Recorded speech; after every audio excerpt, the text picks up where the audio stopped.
noite, igreja, tudo bem? A paz? Nesses 2 últimos dias nós vivenciamos coisas extraordinárias. Nós estivemos juntos na nossa conferência Connect Church. Nós, com 250 inscrições, diversas pessoas passaram por aqui e foram edificadas por 5 palavras extraordinárias, a qual nosso único foco era a unidade do corpo de Cristo. Pois nós acreditamos que isso é algo biblicamente da vontade de Deus, porque Ele deseja coisas maiores para nós como igreja. Mas o primeiro passo para nós é que nós pratiquemos a unidade como corpo, como igreja, para que a partir de nós essa unidade se possa expandir para todas as mensagens. Uma dinâmica que eu fiz rapidinho, só para vocês entenderem a importância disso, no seu exato lugar agora, eu quero que você fale, pense na pessoa que trouxe você para a igreja, que apresentou a igreja para você, que apresentou Jesus Cristo. Se foi sua mãe, lembra o nome da sua mãe. Se foi seu pai também. Se foi você, por conta própria eu vim. Pensa no nome dessa pessoa. Eu vou contar até 3 e eu quero que você fale o nome dessa pessoa, tá bom? Vocês entenderam? Deu para pensar? Então, 1, 2, 3. Não, mas fala o nome mais forte, gente. Foi o cara que trouxe você para Jesus. 1, 2, 3. Mas agora vamos lá fazer um teste. Doutora Cleide, faz um favor para mim. Eu quero que você escute o que o irmão Sinésio lá no fundo ele vai falar, tá bom? Aí você foca no que ele vai falar. Fala alto, hein, Sinésio? Eu acredito em você. 1, 2, 3. Você escutou? Mas agora eu quero que no seu lugar você fale o nome daquele que te salvou na cruz do Calvário, daquele que ressuscitou 3 dias depois e se entregou para você estar aqui hoje na presença dele. Então, 1, 2, 3. Jesus. Mas agora eu pergunto, doutora, você entendeu o que o Sinésio falou? O que ele falou? Irmãos, a unidade do corpo de Cristo traz clareza à mensagem dele. Nós, como igreja, devemos nos unir como corpo para que a mensagem de Cristo seja pregada com maior clareza. E como eu disse, nós tivemos 5 mensagens espetaculares e eu não podia deixar de trazer. O pastor Davi Lago ontem, ele voltou de madrugada, na verdade, chegou 3 horas da manhã em São Paulo, porque ele estava fazendo o lançamento de um livro na Argentina. E hoje ele pôde estar conosco aqui, ele deu a nossa honra, mesmo cansado, E durante a viagem, eu fui extremamente abençoado. Eu com o João tivemos um tempo de conversa muito grande com o pastor Davi Lago, e eu espero trazer isso para vocês. Eu quero que vocês aproveitem da melhor forma. O pastor Davi Lago é um dos maiores preleitores do nosso Brasil atualmente. Um homem que está presente em diversas mesas, e por isso eu quis trazer ele para a nossa conferência, e hoje nós vamos vivenciar aquilo que nós vivenciamos nesses 2 dias, porque eu queria trazer essa experiência para vocês. Então recebam com muito carinho, após o nosso vídeo de apresentação, o pastor Davi Lago.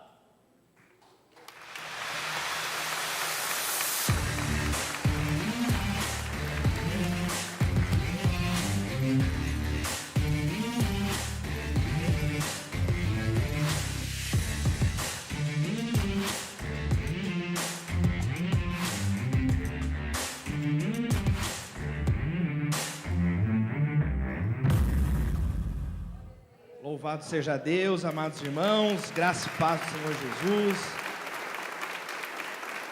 Eu estou muito feliz de estar com vocês, é uma honra muito grande estar aqui com vocês, um privilégio enorme.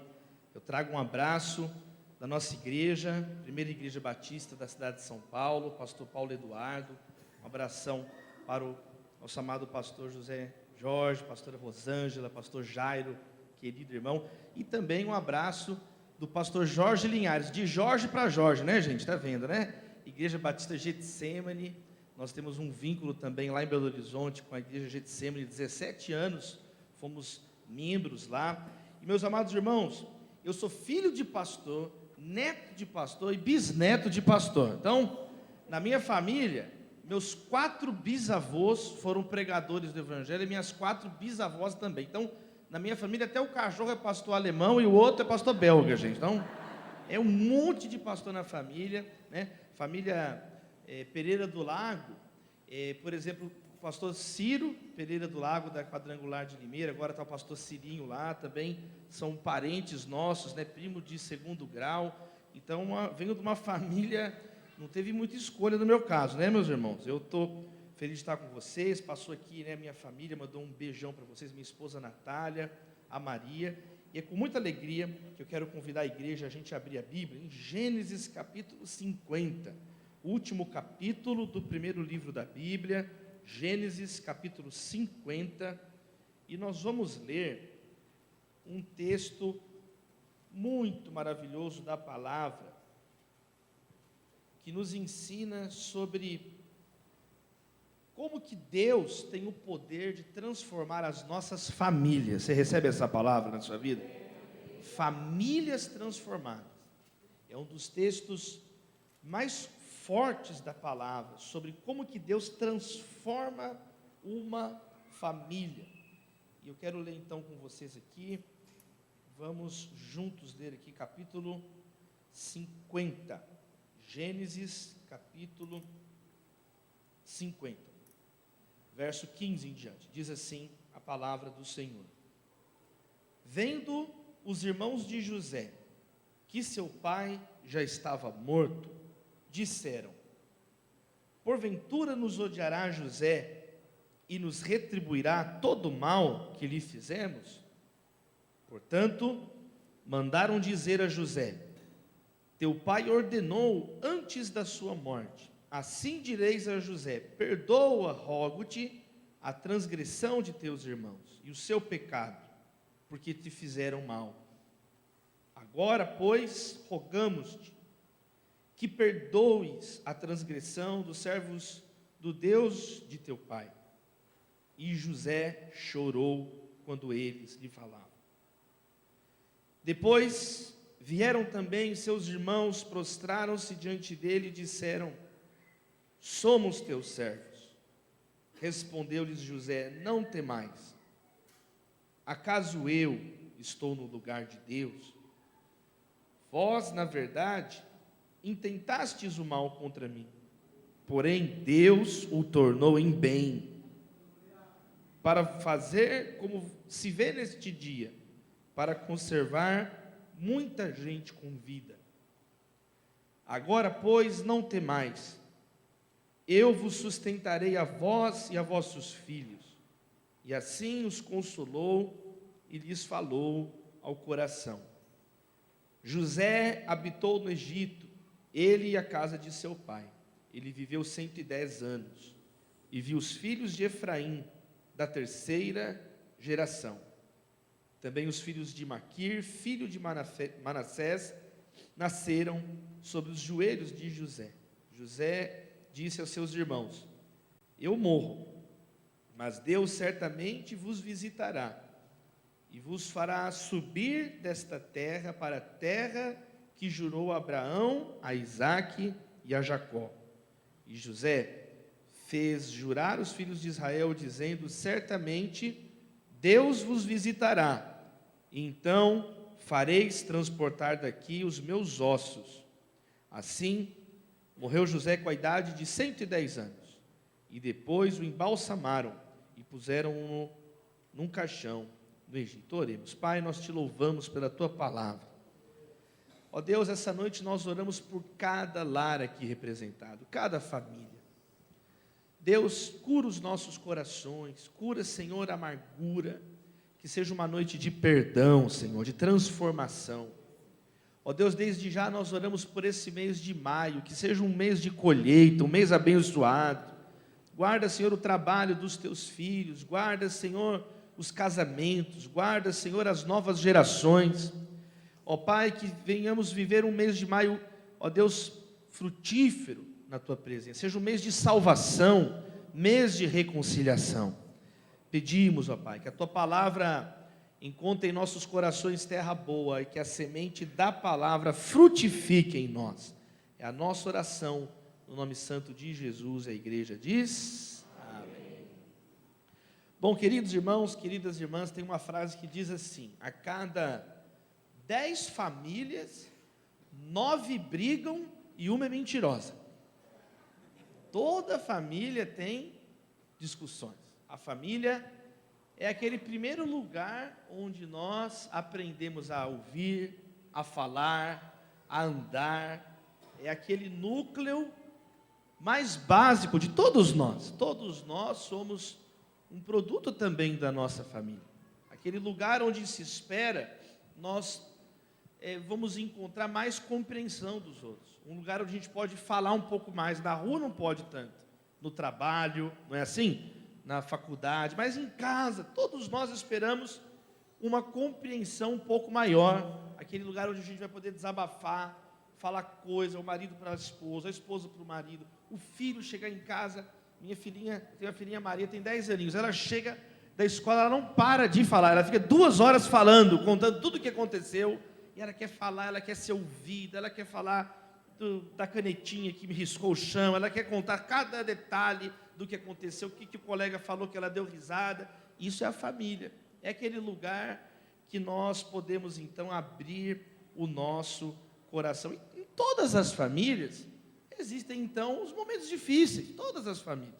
Às vezes alguém fala demais, às vezes o outro também não está num bom dia, não é verdade? Às vezes o outro está com dor de cabeça, mas o outro quer falar. Então é comum, cada 10 famílias, 9 brigam e uma está enganando a gente.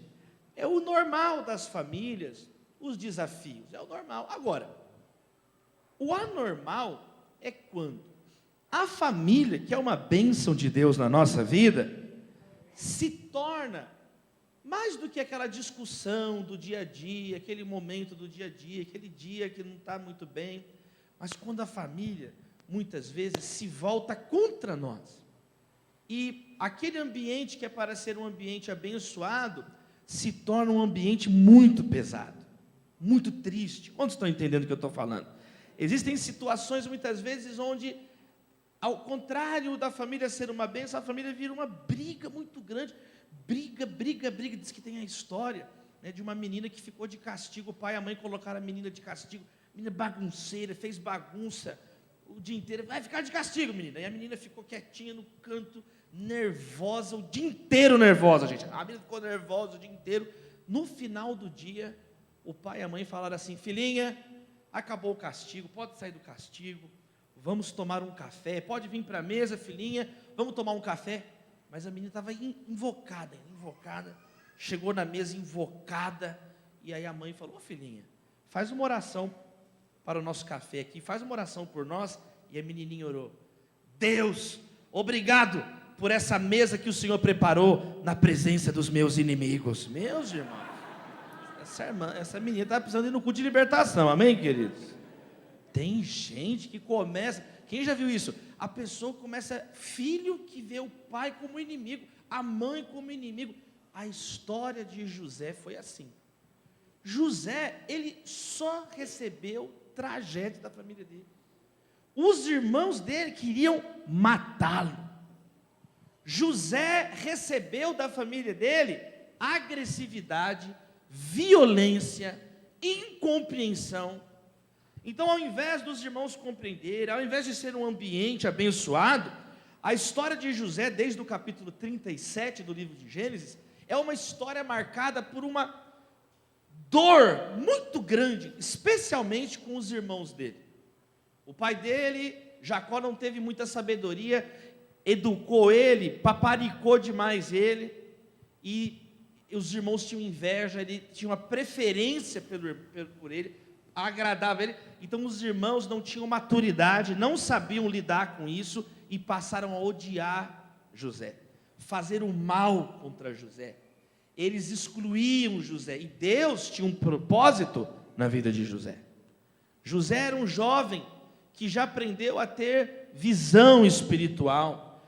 José tinha sonhos, e Deus deu a ele a capacidade de interpretar sonhos. Eu oro para que Deus te dê sensibilidade espiritual, amém, queridos? Para você ver um horizonte. José era um jovem com senso de propósito. Como é ruim pessoas que vivem e a vida não chega, sabe, em lugar nenhum, vive batendo cabeça. Não, com Jesus nós temos direção, amém, queridos irmãos? Olha Jesus, eu sei de onde vim e para onde vou. O apóstolo Paulo falou assim: eu não luto como quem esmurra o ar, não, eu sei qual que é a minha batalha, eu combati o bom combate, o meu alvo é Cristo, eu sigo para o alvo. Então a vida cristã, a vida com Deus é uma vida com um propósito. E José, então, a Bíblia diz que ele tinha 17 anos de idade, ele já tinha então um propósito na vida dele, mas os irmãos não. Os irmãos o odiavam, o agrediram. Os irmãos queriam matar literalmente. Eu já atendi um caso, pastor José Jorge. Eu tenho 17 anos que eu sou pastor ordenado, 17 anos de ministério ordenado. Eu estava falando com o Mateus, 22 anos pregando lá, muitos anos com o pastor Jorge Linhares. Uma vez eu estava com o pastor Jorge e chegou um pai muito rico, muito rico. E sabe o que aconteceu? Ele diminuiu a herança, a mesada dos filhos, 3 filhos. E ele dava assim, gente, era uma mesada muito alta. Assim, é um exemplo que eu vou dar, é como se fosse assim, ele dava 50 mil para cada filho. É um mensalão isso, né, gente? Não é nem mesada, é um petrolão, isso é uma propina, né? Aí esse pai diminuiu esse valor que ele dava para os filhos. Assim, que era um valor alto ainda, mas assim, não era 50 mil, é um exemplo, 25 mil. Resumo, 2 filhos planejaram matar o próprio pai, para ficar com ele. Assim, esse pai chegou chorando, desesperado na igreja, assim, desnorteado. Olha que situação, sabe por quê? Porque o dinheiro não pode unir uma família, mas Jesus pode unir uma família. Não é a educação que une uma família, a educação é uma bênção, se tiver a presença de Deus. Se não tiver a presença de Deus, quantas pessoas têm a mente cheia, mas o coração vazio, a família, tudo uma confusão na família. É muito importante tudo isso, mas o que nós precisamos e o que nós vamos estudar nesse texto essa noite, é a bênção de Deus na história da família. E principalmente o que eu quero estudar com os irmãos é que José tinha a bênção de Deus na vida dele. Ele recebeu muitas coisas muito difíceis da família dele, mas ele tinha consciência que com a bênção de Deus, até mesmo o mal que tentaram fazer com ele, Deus é tão poderoso e tão gracioso, meu amado irmão, minha amada irmã. Deus transformou aquela maldade dos homens em bênção na vida de José.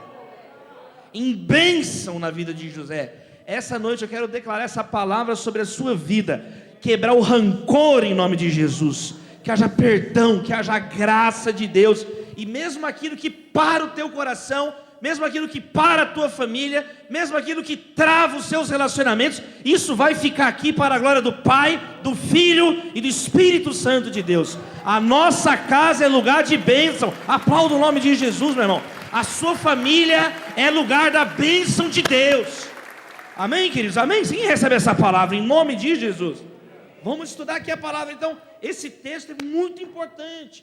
É um texto muito importante sobre a família, porque vai mostrar então como que José, ele recebeu então uma mudança no coração dele, Você percebeu que quando Jacó morreu, os irmãos entraram em desespero. Eles falaram assim um com o outro: gente, agora que o nosso pai morreu, José é o homem mais poderoso do mundo.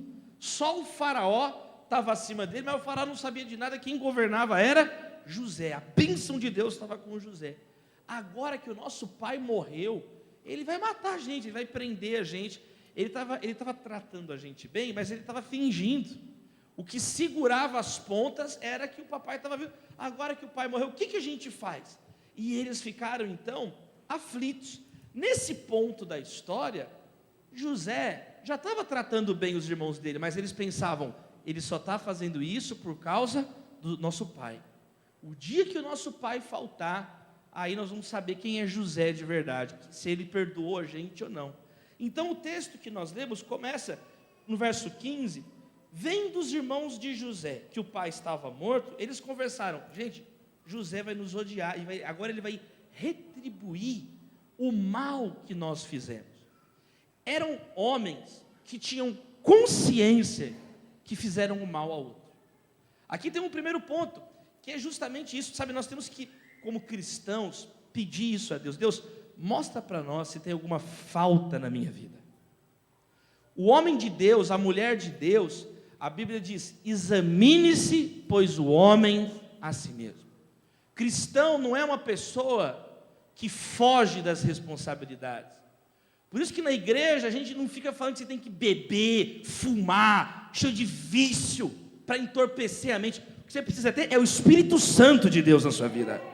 Lucidez. Cristão é uma pessoa honrada. Cristão, a Bíblia nos ensina a sermos pessoas honradas, que quando erramos, temos que admitir o erro. Esses homens percebem que já tem uma transformação neles, porque agora eles têm a consciência que fizeram mal. Quantos estão entendendo? Eles então estavam aflitos. Eles falaram: gente, nós fizemos o mal contra José. Olha só, nós queríamos matar o nosso próprio irmão. Nós não matamos José porque Rúben impediu. Rúben falou: não façam isso. Espera aí, vamos vender ele como escravo. Mas nós vendemos nosso irmão como escravo. Olha o que nós fizemos. Então eles estavam desesperados. E aí eles falaram, então, mandam dizer a José: olha, José, o teu pai mandou antes da morte: perdoa os seus irmãos, perdoa a transgressão dos teus irmãos e o seu pecado, porque eles te fizeram mal. Agora rogamos-te que perdoe a transgressão dos servos do Deus de teu pai. E José chorou quando lhes falava. Então a primeira coisa, olha que interessante, os irmãos chegaram para José. O texto, ele não dá para saber se eles estão falando a verdade ou não. Quem entendeu? Não dá, antes não tem Jacó explicando isso para eles. Não dá para saber se eles apelaram e falaram isso. Fica em dúvida, se Jacó falou isso mesmo. O que está muito claro? Eles estavam apavorados. E eles chegam então e conversam com José. E aí começa então, eu quero mostrar 5 lições para a nossa vida. Amém, queridos? 5 lições de como que José foi transformado e não retribuiu o mal com o mal. 5 lições. A primeira lição, olha a resposta que José dá para os irmãos. Ele está chorando, né? Eles falaram, se ajoelharam diante dele e disseram: nós somos seus servos, nós não somos mais seus irmãos, nós somos teus empregados, teus servos. Não precisa tratar a gente como irmão, mas trata a gente pelo menos como os seus servos. Não é o filho pródigo não falou algo parecido? Espera aí, eu estou aqui querendo comer comida de porco, enquanto que o empregado do meu pai tem comida de sobra. Meu pai é um patrão generoso, meu pai é um fazendeiro, um homem próspero, e trata bem o empregado. Entre ser empregado desse cara que não me dá nada, eu vou ser empregado do meu pai. E ele: pai, pequei contra o céu, pequei contra ti, trata-me como um dos teus empregados. Quem está percebendo a palavra de Deus? Eles falaram a mesma coisa. José, nós somos teus empregados, agora trata a gente como teu empregado. E aí vem a primeira lição então, olha a transformação de José. Olha o que José fala, verso 19: acaso eu estou no lugar de Deus? Primeira marca de uma família transformada, de um coração transformado, é reconhecer que Deus está no controle de tudo.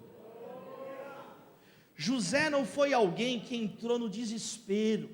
José não foi alguém que ficou: ai, coitadinho de mim, vocês me traíram, agora vão pagar. José, o tempo inteiro, tinha a consciência que a vida dele pertencia a Deus, e que nada que pudesse acontecer com ele estava acima do controle de Deus. Não é maravilhoso?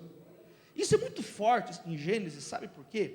Porque Gênesis, o livro de Gênesis inicia com a tentação. A serpente chega para o homem e para a mulher e fala assim: se vocês comerem essa fruta da árvore do conhecimento do bem e do mal, vocês serão como os deuses.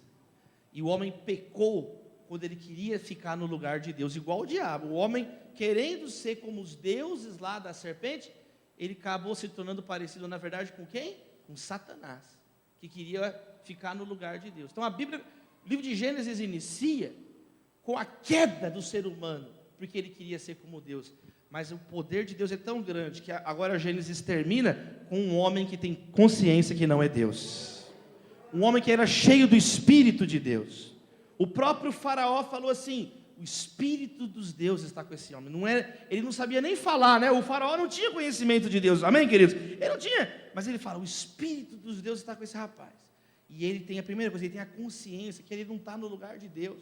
Nenhum de nós está no lugar de Deus. Sabe como é que nós podemos ter o relacionamento da nossa família transformado? Quando nós nos livramos de nós mesmos. Quando você para de tentar controlar as coisas. Quando você para de tentar controlar tudo e todos e se rende diante de Deus. Se rende diante do Senhor. Mas se rende, sabe, de todo o seu coração. Coloca a tua família, sabe, o meu coração está diante de Deus. José, ele estava diante de Deus, e muitas vezes, meus irmãos, nós estamos assim diante de Deus, mas o tempo vai passando, e nós vamos às vezes deixando de confiar em Deus, e tem pessoas que voltam a confiar em si mesmas, sabe? Eu estava estudando o livro de Reis com a minha filha, essa semana, e estava lendo a história de Salomão, sabe? Como que é pesado, né? O final da vida de Salomão, está escrito assim na Bíblia, que no final da vida, o coração de Salomão não era mais totalmente inclinado para o Senhor, porque ele começou a amar as mulheres, e por causa do amor às mulheres, ele construiu altares idólatras. O que adianta construir o templo de Deus, mas no final da vida construir um altar para Moloque, construir um altar para Astarote, e está escrito lá no livro de Reis, os altares que Salomão construiu. Que Deus tenha misericórdia da nossa vida. E eu fiquei lendo aquilo com a minha filha no quarto, falei, filha, que Deus tenha misericórdia de nós, porque ele chegou no final, Salomão foi se tornando alguém cínico. Não, que nós sejamos como José, no final da vida, cheio da presença de Deus, servindo a Deus. Aplaudo o nome de Jesus.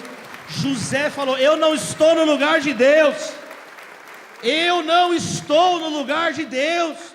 Então vocês estão apavorados, eu entendo, mas eu não estou no lugar de Deus, eu não estou. Olha só o que ele diz, acaso eu, não temas, eu não sou Deus para mandar ninguém para o inferno. Nós temos que também entender isso, gente.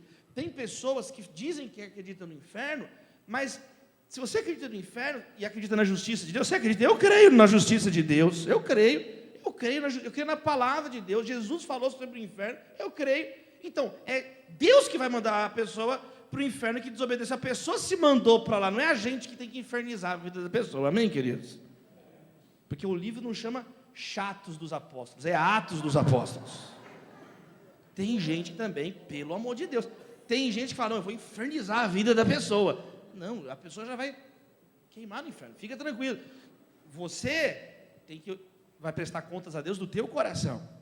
Então, olha que interessante a atitude de José, é alguém rendido, é alguém que, sabe, em nome de Jesus, nós vamos ter essa maturidade na nossa vida, sabe, as decepções podem ser ferramentas para o nosso amadurecimento. No caso de José, as decepções da vida dele, não destruíram a vida dele, forjaram o caráter dele, fizeram ele entender, e isso é tão maravilhoso, que o Salmo 105 nos ensina o seguinte, que o tempo inteiro Deus estava no controle da situação. A Bíblia, o povo de Israel sempre entendeu isso. Deus revelou a sua vontade e diz o seguinte, diz que Deus enviou uma fome no Egito, mas antes de enviar a fome, Deus enviou José. Verso 16, Salmo 105, vamos ler só para fechar esse ponto, olha que legal, verso 16, olha aqui, Salmo 105, verso 16, Deus fez vir fome sobre a terra e cortou os meios de se obter pão. Olha o verso 17. Mas adiante deles enviou um homem, José, vendido como escravo. Verso 18. Cujos pés apertaram com grilhões e a quem se puseram em ferros. E diz assim, até cumprir-se a profecia a respeito dele e tê-lo provado a palavra do Senhor. Deus tinha mostrado para José que tudo isso já ia acontecer com ele, não foi isso? Ele viu todas as estrelas curvadas diante dele, não foi isso que ele viu? E agora os irmãos estão lá ajoelhados diante dele. Deus já tinha mostrado que isso ia acontecer, Deus já tinha mostrado para José. Então José, desde menino, ele entendeu assim, olha, eu estou sendo vendido como escravo, não tinha como piorar a situação dele. Ele foi enganado pelos irmãos, vendido como escravo, foi parar no Egito. Aí ele falou, agora eu vou ser escravo. Começou a trabalhar na casa de Potifar, começou a melhorar as coisas, olha, coisa boa, está ficando bom de novo. E ganhou ali um destaque, De repente, ele foi cantado pela mulher de Potifar, uma mulher sem vergonha, estava demoniada essa mulher, gente, não é possível. Agarrou ele largou, saiu correndo, foi preso injustamente, entendeu? Foi assediado, não cedeu e foi preso, aí está na cadeia. Falei, gente, agora estou preso na cadeia no Egito. Aí o que acontece? Ele consegue o favor do carcereiro, começa a virar, onde ele está, você, quem tem a bênção de Deus é assim, onde você entra, vira uma embaixada do reino de Deus. Aí ele agora está lá, começa a liderar, e aí chega lá o padeiro, você conhece a história, o copeiro, ele interpreta o sonho daqueles homens, mas o copeiro não lembra dele, ingratidão, ele pediu, fala, eu quero sair daqui, fala, lembra de mim, copeiro, fala para eu ir embora daqui. Ele ficou mais 2 anos mofando na cadeia, na cabeça dele ele já queria sair, mas ele ainda ficou mais 2 anos, mas aí no tempo de Deus, na hora de Deus, Deus colocou um sonho na mente do faraó, e Deus colocou esse sonho, e o faraó acordou desesperado. Deus fez o copeiro lembrar, faraó, tem um cara lá na cadeia, 2 anos atrás, ele interpretou do jeito que ele falou, aconteceu, manda chamar. Quando José não esperava, chega um recado, se arruma que o faraó está te chamando. E aí arrumou a barba, pôs uma roupa, ele apareceu diante do faraó, ele explicou o que ia acontecer. Vão ter 7 anos de fartura, e vão ter 7 anos de escassez, e você tem que ajuntar na fartura, para ter no período de escassez. José ficou na casa de Potifar, administrando a fartura, depois ele ficou na cadeia, administrando a escassez, e agora ele estava preparado, não é uma bênção a palavra de Deus? Deus estava forjando ele, era a faculdade, ele era o treinamento, e agora o faraó olhou e falou, olha, eu estou tão impressionado, pega o anel aqui, ó, eu vou tirar férias por 14 anos, você faz o que você quiser aí. E ele virou então o governante. Esse é o nosso Deus, ele nos prepara para as batalhas. O salmista diz, eu louvo ao Senhor, porque Ele adestrou minhas mãos para a batalha. Deus está no controle. Mesmo Jesus, uma vez ele foi lavar os pés de Pedro, e Pedro falou assim, não Jesus, nunca você vai lavar meu pé. Aí Jesus falou, Pedro, se eu não lavar teu pé, você não tem parte comigo. Ah, é Jesus, então lava o corpo todo agora também, o corpo todo. Pedro era exagerado, ele foi do nunca para o tudo, né? Em 1 segundo. Aí Jesus falou, Pedro, o que eu estou fazendo agora, vocês não entendem, mas um dia vocês vão entender o que eu estou fazendo agora. Existem coisas que Deus vai realizando na nossa vida, mas que o entendimento vai vir com o tempo, amém, queridos? É difícil de entender, são situações que nós passamos, e José agora nesse momento, com os seus irmãos curvados, José tem a consciência plena, eu não estou no lugar de Deus. Você pode abrir a mão comigo assim? A primeira oração que eu quero fazer, Pai, coloca essa consciência nas nossas vidas, Senhor, em nome de Jesus. Olha, Senhor, pessoas que estão apavoradas, querendo controlar tudo na família, querendo controlar os detalhes. Deus, tire esse peso de nós, e que nós possamos confiar no Senhor, ao invés de confiar na nossa inteligência, na nossa força, que possamos confiar os nossos entes queridos nas Tuas mãos poderosas, em nome do Pai, do Filho e do Espírito Santo. A igreja diz? Amém. Segunda lição, aplauda o nome de Jesus, diga glória a Deus. Primeira lição, José reconhece que Deus estava no controle. Segundo lugar, olha o verso 20, vocês na verdade tentaram fazer o mal contra mim, porém Deus o tornou em bem, para fazer como se vê nesse dia, para conservar a vida de muita gente. Segundo lugar, não pagar o mal com o mal, mas perdoar. Amém, queridos? Sabe como que a sua família vai ser uma bênção maior? Primeiro, se você reconhecer Deus governando a sua casa. Segundo, é igual Josué, eu e minha casa serviremos ao Senhor. Não é você que governa a casa, é Deus que governa a casa. Deus é que está no controle. Segundo lugar, José falou, eu não vou pagar o mal com o mal, eu vou vencer o mal com o bem, porque Deus é tão poderoso, que até o mal que a família tenta fazer, Deus transforma em bem para a glória dele. Deus tem essa força. Não é que não fizeram mal, tentaram mal, eram pessoas perversas. Tem gente na vida, dentro de casa e fora de casa, tem gente que só misericórdia de Deus, né, gente? Tem gente que perturba mesmo, não tem condição. A pessoa tem raiva, a pessoa tem ciúmes, a pessoa faz o mal para você. Já viu gente pessimista? A pessoa te desanima. O prazer do pessimista é ver você triste, está repreendido. O prazer do pessimista é ver você desanimado. Ele acorda assim, quem que eu vou desanimar hoje? Não tem condições. Gente invejosa, já viu gente invejosa? Pelo amor de Deus. A pessoa tem inveja de tudo. A pessoa tem inveja até do teu problema. Já viu gente assim? Eu estou com o pé machucado. E eu que quebrei os 2 pés. Pelo amor de Deus. Não tem condição. Tem pessoa que tem inveja até do teu problema, até da tua dor. Ela quer ter a dor maior que a tua. Então, tem gente que é difícil. José falou, vocês tentaram fazer o mal. Então não é que a gente vai fingir que não aconteceu nada. Quem está entendendo? Amém, queridos? A palavra de Deus é muito clara. Mas é uma coisa que vai além disso. É uma força que Deus nos dá, um discernimento espiritual que Deus nos dá, que não adianta continuar fazendo mal. Não, as pessoas estão tentando fazer o mal até que chegue em você. Quando chega em você, muda para o bem. A partir de você muda a história. A partir de você vem a bênção para a sua casa. As pessoas estão falando palavrão e xingando. A partir de você vem salmos, hinos e cânticos espirituais. As pessoas vêm roubando, matando, destruindo. Chegou em você, é vida e vida em abundância em Jesus. Prega a palavra, intercede, ora. Antes vem batendo no outro. Chega em você, é estender a mão e levantar a vida das pessoas. É apontar o caminho, é enxugar as lágrimas. Então a minha oração em nome do Senhor é que Deus te levante como uma bênção na história da sua família. Um homem de Deus, uma mulher de Deus, que não vai simplesmente espelhar a maldade, retribuir a maldade, mas como o Senhor Jesus nos disse, olha, vocês ouviram o que foi dito, amará o próximo e odiará o inimigo. Eu, porém, vos digo, amem os seus inimigos e orem por aqueles que vos perseguem. Jesus vai além, pediu a capa, entrega a túnica. Quer que ande em 1 milha, você vai andar 2 milhas com ele. Jesus vai te transformar num líder. A pessoa vem te obrigando a andar 1 milha, você passa na frente e anda 2, e é a pessoa que está te seguindo, amém. Mudou a história.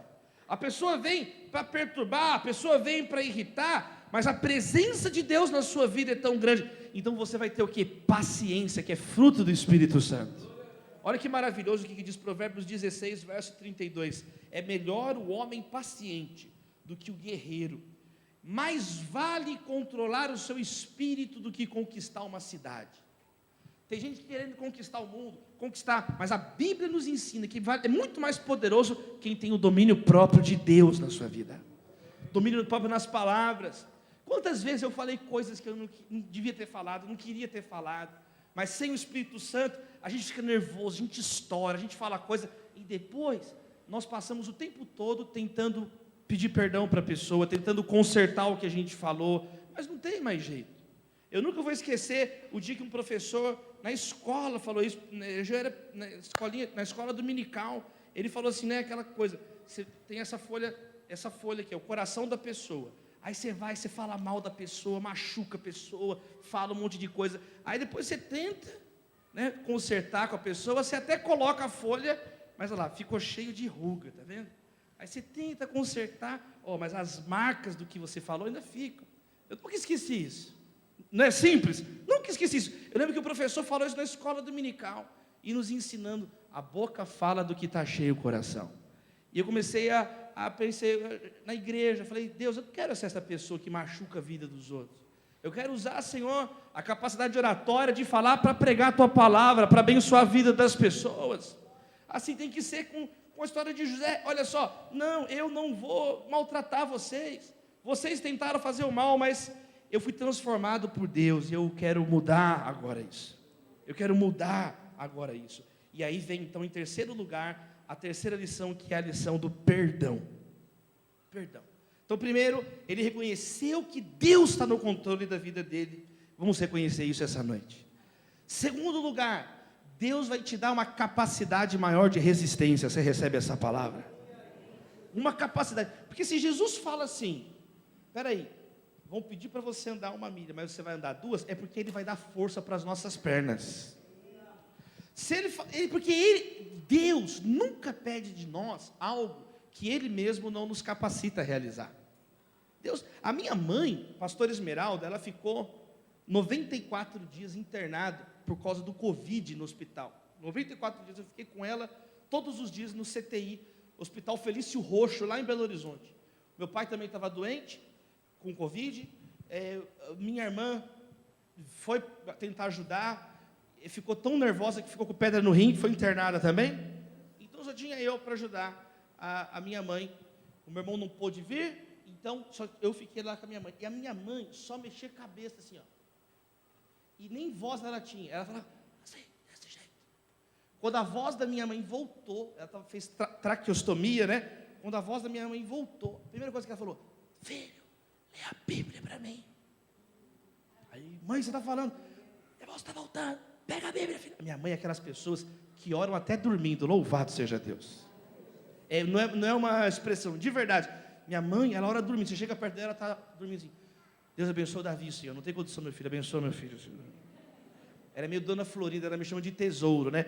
Abençoa o tesouro, Senhor. Tesouro, tesouro. Abençoa o Davi, Senhor. Abençoa o Davi, Senhor. Ela ora dormindo. E aí a voz dela foi voltando. Ela começou a evangelizar as enfermeiras, falar de Jesus, de Bíblia com os médicos. Ela falou de Jesus para todo mundo. No dia que minha mãe teve alta, voltou para casa, você acredita que uma enfermeira e o marido dela foram lá visitar ela? O marido levou flores para minha mãe.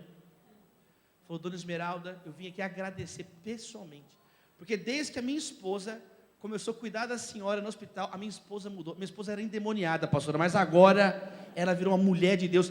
Eu vim te conhecer. Ela chega falando de você lá. Já pensou uma história dessa? Já pensou uma história dessa? A minha mãe mexendo a cabeça só, sem voz, rouca. Eu não sei o que minha mãe falou com essa mulher, que essa mulher mudou. Mas é a presença de Deus na vida de uma pessoa. O homem foi lá na casa da minha mãe, levou flores. Então eu poderia contar várias histórias, sabe, de pessoas, meus amados irmãos, minhas amadas irmãs, mas que não retribuem o mal com o mal, não tem, sabe, querem o tempo inteiro, tem a bênção de Deus. Quem está entendendo? A bênção. Deus nos capacita a ir além. Apesar da enfermidade, apesar da doença, apesar da tristeza, apesar do que fizeram, não é na nossa força, é na força do Senhor dos Exércitos. É a força de Deus na nossa vida, e é dele que vem essa força. José tinha essa consciência: vocês tentaram fazer o mal, mas Deus transformou em bem. Não sou eu que vou transformar em bem. Como eu reconheço que Deus está no controle, eu não sou Deus, então Deus está no controle da minha vida, Deus transformou isso em bem. Então eu não vou fazer o mal, porque Deus me transformou também. E em terceiro lugar, ele então perdoou. Ele falou assim: olha, agora então não temas. Não temas. Ou seja, verso 21, agora então não temais, pois. Conclusão, portanto, não tenham medo, eu não vou fazer nada. Eu não vou me vingar. Vocês estão perdoados. Eu estou tratando vocês bem. O papai morreu, eu vou continuar tratando vocês bem. Eu não quero me vingar. Deus mudou a minha vida. Eu quero perdoar. Ele estava quebrantado. Ele era alguém que estava quebrantado. Desde o momento que os irmãos estavam falando com ele, ele estava o quê? Chorando. Romanos 8, 28 fala também sobre isso. Não é mesmo? A palavra de Deus fala, né, que todas as coisas cooperam para o bem daqueles que o amam. Então José perdoou, José estava quebrantado. Eu quero orar também nesse momento por reconciliação nas famílias. É mais importante reconciliar, meus irmãos, muitas vezes, do que Jesus aqui ensinou. Olha, você lembrou que tem alguma coisa contra o teu irmão? Deixa a oferta no altar, vai lá se reconciliar depressa com o seu irmão. Então eu oro também para que você possa liberar perdão e aceitar perdão em nome de Jesus. Sabe, perdoa as nossas dívidas, assim como nós perdoamos os nossos devedores. Acabamos de orar, pastor Jorge nos conduziu na oração aqui do Pai Nosso, oração do Senhor. Então perdão em casa, tem que ter perdão na família. Tem família que não é transformada porque falta perdão, porque tem muito orgulho, muito egoísmo. Todos nós temos que pedir perdão. Bem, queridos, todos nós somos falhos, nós erramos. Então eu oro também essa bênção de Deus na sua vida. Penúltimo, quarto lugar nesse verso: sustentou a família. Eu vou sustentar vocês, a vós, a vossos filhos, e assim consolou eles e falou ao coração. Eu acho tão bonito isso. José, ele se tornou provedor. Eles estavam com medo, queria matar eles. Ele não só não matou, como sustentou eles e os filhos deles. Ele era alguém comprometido com a família dele, era um perdão definitivo, sabe? Era um perdão verdadeiro, do fundo do coração. Ele não usou o erro dos outros como desculpa para ele cometer um erro. Não é porque os irmãos dele erraram que ele vai errar. Olha, vocês fizeram mal, mas eu vou sustentar vocês, eu vou fazer o que se espera. Eu vou ser uma bênção na vida de vocês. Eu vou ser uma bênção. Eu não vou usar o erro do outro para justificar o meu erro. Não, eu vou ser diferente. Eu tenho a bênção de Deus. Então, em nome de Jesus, entenda isso, querido irmão. A sua vitória é a vitória da sua família. A sua vitória é a vitória da igreja. A sua vitória é a vitória do reino de Deus. Para os filhos de Deus, essa é a verdade. A vitória de nós é a vitória de Deus. A vitória de Deus é a nossa vitória. Amém, queridos? Então eu oro por famílias prósperas, abençoadas, pelo sustento de Deus na nossa casa, sabe? Em nome de Jesus, é uma palavra de Deus. José abençoou o mundo, ele não vai abençoar a própria família? O nome dele no Egito era Zafenate Paneia, que significava o quê? O salvador do mundo. Peraí, Deus usou a vida desse homem para salvar o mundo da fome? Ele agora não vai ter coração para abençoar a própria família? Ele fala, é claro que não, eu vou abençoar a minha família. Eu vou ser uma bênção nos meus sobrinhos, eu vou ser uma bênção nos filhos de vocês. E ele então, de fato, o foi. Sabe, generosidade, pastor Jorge, eu anotei aqui o que foi dito. Quer dizer, Deus é bíblico. Nós lemos aqui 2 Coríntios, capítulo 9, verso 10, 11. O que estava escrito lá? Espera aí. A semente, o pão, e se eu então semear com o coração, na presença de Deus, Deus vai fazer eu enriquecer em tudo para toda generosidade. Para você ser generoso, peraí, você tem que ter, para você ter, tem que ter a bênção de Deus. Agora, qual que é o objetivo? É a generosidade, e o nome de Deus é glorificado. O nome, no verso 11, o nome de Deus é glorificado através da generosidade. José era alguém generoso com a sua família. Eu quero chamar aqui também a responsabilidade às famílias da igreja, porque muitas vezes tem uma viúva na família, e a Bíblia ensina, Paulo ensinou isso para Timóteo. Olha, Timóteo, ensine as famílias. Não é responsabilidade primária da igreja ficar sustentando todas as viúvas, que cada família da igreja cuide das viúvas. Então é uma disposição no nosso coração de perguntar, peraí, tem alguém da família que está desamparado? Tem alguém que está precisando de um cuidado? Claro, a pessoa que está desamparada na família, a igreja vai abençoar. Não é isso? Gálatas 6,10 diz o quê? Enquanto tivermos oportunidade, façamos o bem a todos, especialmente aos da família da fé. A igreja vai cuidar, a igreja vai amar. Nós somos um corpo só, amém, queridos? Nós somos a família de Deus. Agora, cada família tem que ter esse cuidado, sabe? Sustentar a família. Deus vai abençoando, Deus vai cuidando. Meu pai, pastor, eu vi meu pai abençoar a vida de todo mundo. Meu pai sustentou os pais dele até a morte, sustentou o irmão dele que ficou doente até a morte, sustentou todo mundo, os tios desamparados, a tia desamparada, a tia Jovelina até a morte. Meu pai sustentou com todo esforço, sustentou as pessoas até. E um dia meu pai ficou doente. Um dia quem precisou de ajuda foi a nossa família. Um dia a nossa família estava num momento muito difícil e o meu pai estava enfermo, não tinha como trabalhar. E aí chegou uma situação muito difícil. A gente estava em casa uma vez, era a última comida que tinha na nossa casa. A última comida que tinha na nossa casa. E aí, meu pai reuniu, eu já tinha 12 anos de idade, meu irmão 10, a minha irmã caçula 6. E meu pai reuniu a gente assim na sala e falou, olha, minha mãe estava chorando, orando, né, um momento de luta financeira em casa. E meu pai reuniu a gente e falou assim, ó, Davi, menino, Lucas, não fica pedindo nada hoje, tá? É a última comida que vai ter. Nós vamos orar, Deus vai cuidar de nós, vamos comer essa comida, não pede nada para a mamãe está lá orando, orem também, sabe, vocês estão vendo a nossa luta aqui em casa, mas vamos orar, vamos nos alegrar, não reclama nada, e vamos lá, e nós oramos, e comemos aquela última comida de casa, e ficamos ali na sala, conversando com meu pai, com a minha mãe, a gente ali brincando, as meninas, e de repente tocou a campainha, 10 minutos para meia-noite, para ir na casa de alguém depois das 10, ou é muito amigo, ou muito sem noção, amém, queridos irmãos? Ou algum problema também, né? Algum acidente tocou a campainha, assim, a gente tomou um susto, tocou a campainha, aí meu pai atendeu, pois não, aí era o pastor Daniel Fialho e a pastora Cristina, amigos da nossa casa. O pastor Daniel falou, pastor Lienos, tudo bem? Então, eu estava no supermercado 24 horas agora, e eu fiz uma compra aqui para mim, para a pastora Cris, E Deus, na hora que eu entrei no supermercado, Deus falou assim, faz 2 compras. Então eu fiz 2 compras. E aí eu passei na frente da tua casa aqui agora, Deus mandou entregar essa compra para vocês. Aí o senhor não se incomoda de eu deixar essa compra, não? Eu fiz 2 compras e Deus mandou deixar uma compra aqui. Tem problema, pastor? Meu pai falou, pastor Daniel, está um pouquinho tarde, mas não tem problema não. Aí meu pai desligou assim, Davi e Lucas, vamos lá. A gente desceu com meu pai, pegamos a sacola, subimos, meu pai, obrigado, pastor Daniel, muito obrigado, tal. E desceu, e meu pai, quando nós entramos lá em casa, fechou a porta, meu pai estava chorando. Colocou uma despesa na frente assim, e meu pai, a gente fez uma roda, nós oramos. Nós demos as mãos, meu pai falou assim, olha, nunca Deus deixou faltar, está vendo a comida, um dia aqui em casa. Debaixo pela misericórdia dele. E esse testemunho, ele marcou profundamente o meu coração. Eu tinha 12 anos de idade quando isso aconteceu, né? E marcou o meu coração, marcou. Sabe aquelas histórias?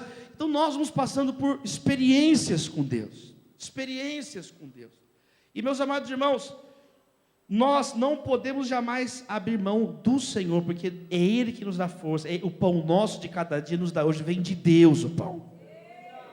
E José se tornou então essa bênção na vida dele, da família dele. Eu quero orar em nome de Jesus, abra suas mãos, eu quero fazer uma oração pela sua vida financeira, pelo sustento das famílias nesse momento. É a penúltima oração, nós já vamos encerrar.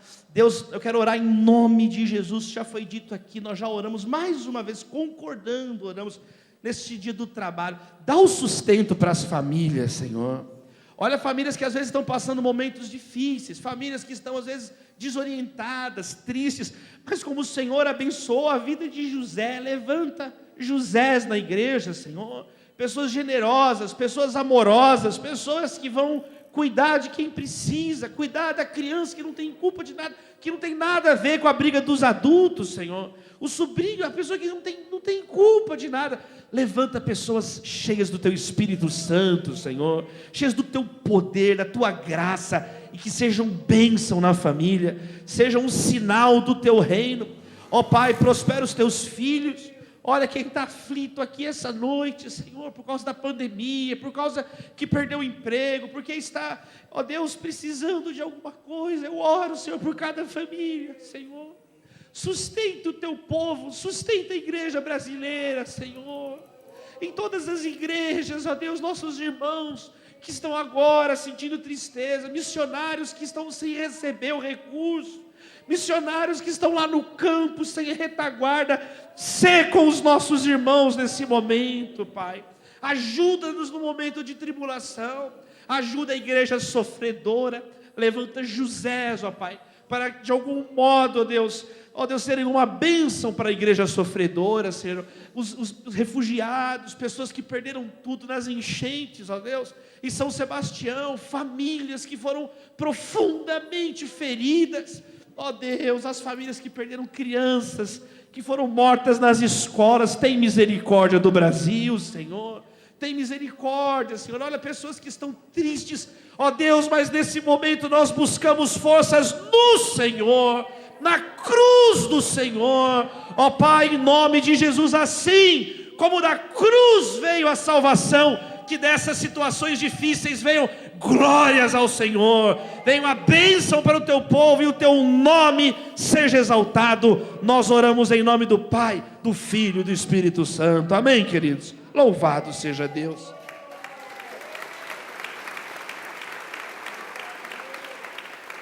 Em último lugar, o texto encerra com José olhando para o futuro sem ansiedade. Sabe como é que as famílias vencem os desafios também?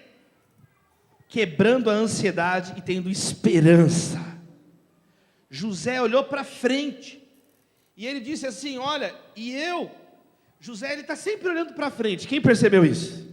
Ele começa olhando para frente e termina olhando para frente, porque ele foi usado por Deus para ser um profeta, um visionário, alguém que olhava na frente, e não tinha outro jeito de terminar a história dele. Termina com José olhando sem medo para o futuro. Querido irmão, querida irmã, não tenha medo do futuro, porque Jesus já está lá.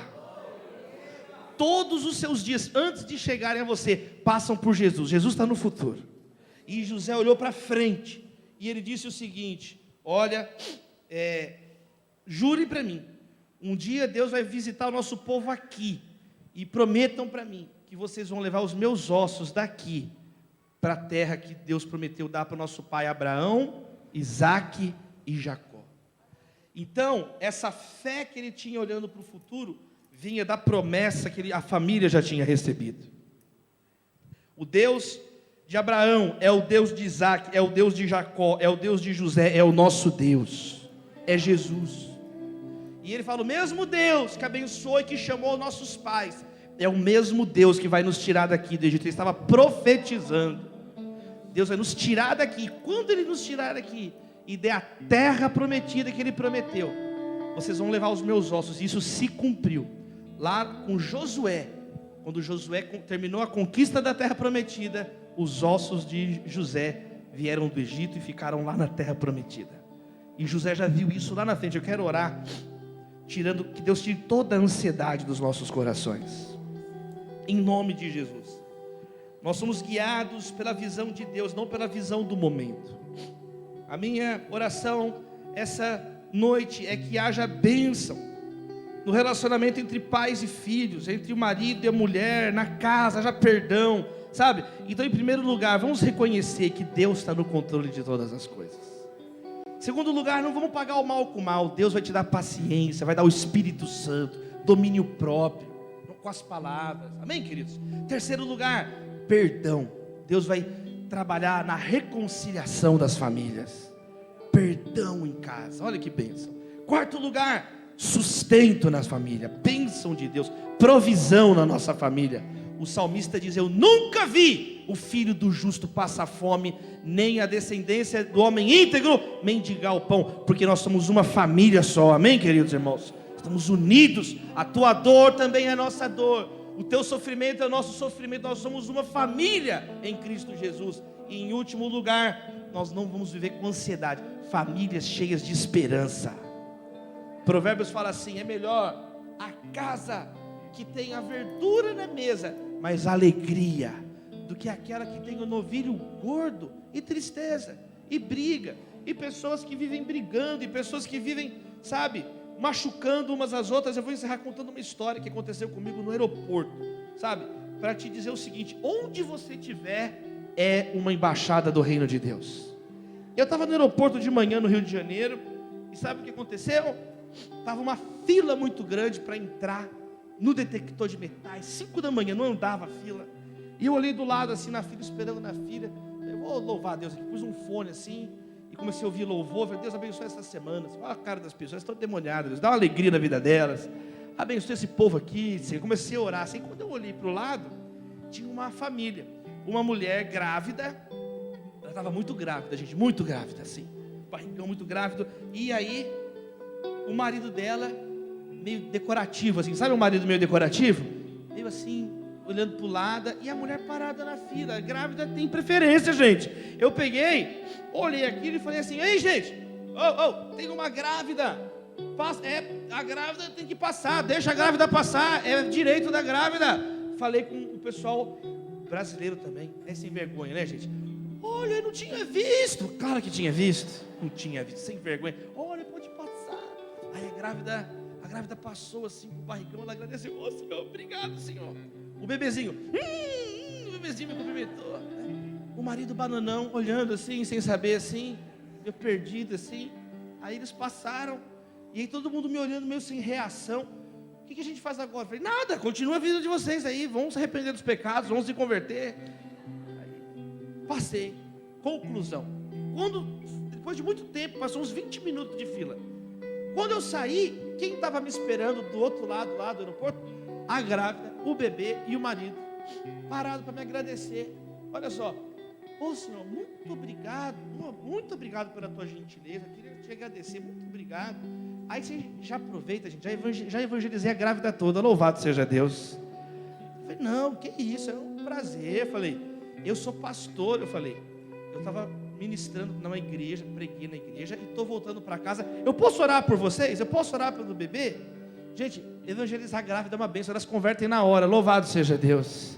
Ela começou a chorar, pode orar para você, vai orar para meu bebê. Aí eu vou ajoelhar. Eu falei, não precisa ajoelhar, pode ficar em pé. E eu orei, de repente eu estava 5h30 da manhã, no aeroporto Santos Dumont, fazendo uma oração para uma mulher grávida, pelo bebê dela, que eu não tinha acabado de conhecer, orando por aquele marido. O que eu estou querendo dizer? Às vezes é muito mais simples do que você imagina ser a bênção numa família. Sabe, aquela mulher ficou quebrantada, orou. Às vezes a gente vai complicando a vida, vai complicando. Eu quero te dizer, se coloque nas mãos de Deus igual José. Onde você estiver, numa fila, vira um motivo de você abençoar a vida de alguém. Porque onde você está, tem um embaixador do reino de Deus. Onde você está, tem uma pessoa, uma mulher cheia do Espírito Santo. Onde você estiver, as pessoas que você conversa são oportunidades de falar da bênção de Deus. Você vai ser uma bênção na sua família e nas famílias ao seu redor. O seu casamento vai ser uma bênção e vai impactar os casamentos perto de você. A sua paternidade, a sua maternidade vai ser para a glória de Deus. E outras mães e outros pais vão ser abençoados através da sua vida. Receba essa palavra. Que Deus abençoe a igreja em nome de Jesus.